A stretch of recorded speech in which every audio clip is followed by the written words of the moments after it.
The following story has been brought to you by StoriesToInspire.org. I want to tell you a story that occurred a number of years ago. You may be familiar with the Claims Conference. Claims Conference is the organization that was created in order to negotiate with Germany on paying Wiedergutmachung, what's called the reparations, restoration monies to Holocaust survivors.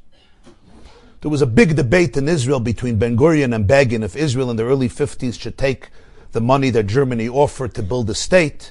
Ben Gurion said yes, and he took the money. Begin said, no way, this is the way that the Germans are going to try to gain forgiveness and cleanse themselves.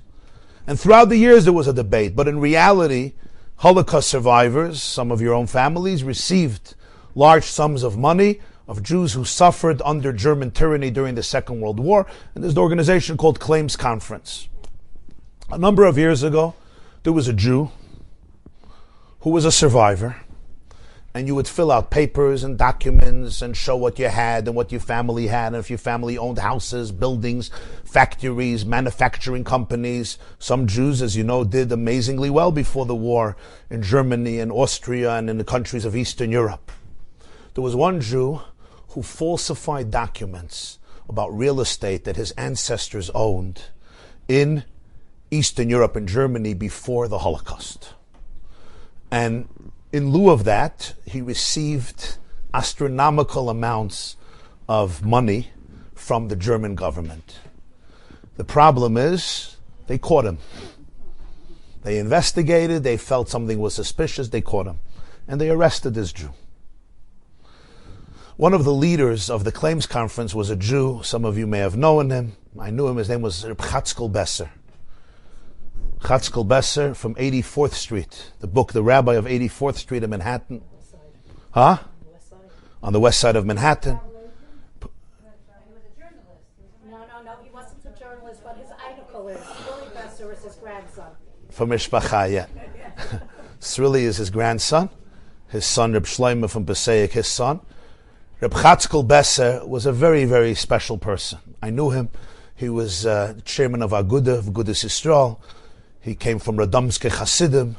He was a very colorful and interesting personality, a great conversationalist, and he had a broad vision. He wasn't a tunnel vision type of personality. And he was a chairman or one of the leaders in the Claims Conference. So the family of this Jew phoned him and said, can you get him out? Could you get him off the hook? Reb Chatzkel looks into the case and he says, what do you want me to do? What am I supposed to do? I feel terrible.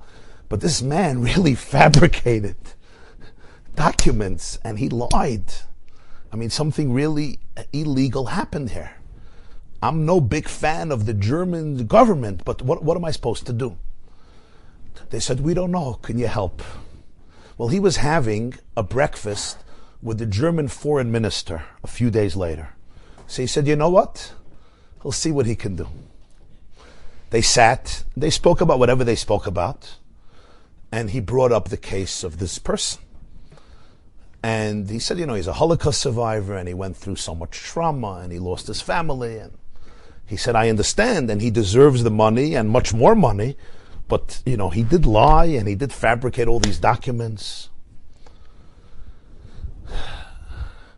Reb Chatzkel Besser had an epiphany, and he turned to the foreign minister and he said, he lied, and he lied terribly. In fact, his lies were despicable and are despicable, and they're embarrassing. But I want to ask you a question. Who taught him to lie? I want to tell you his story. When he was 7 years old, he had to go into hiding. He had to get papers that testified that he was an Aryan. He was from the Aryan, pure German race. Chalila v'chas, he wasn't a Jew. For years, he ran like a mouse, like a rat, from hiding place to hiding place with the fear that if anybody finds out his true origin and his true DNA and his true blood type, he goes straight to the gas chambers to breathe gas as his last breath and die. and then sent into the crematoriums. So a kid at the age of 7 learned one truth in life. And what was the truth? You never say the truth if you want to stay alive. And you know what? He internalized that lesson to a despicable fault. And I agree. And now I ask you, who taught him to lie? And to his credit, the German foreign minister said, you're right. You're right. They let him go. They let him go. This was Chatzkel Besser's brilliance. Enjoyed this story? Come again. Bring a friend. StoriesToInspire.org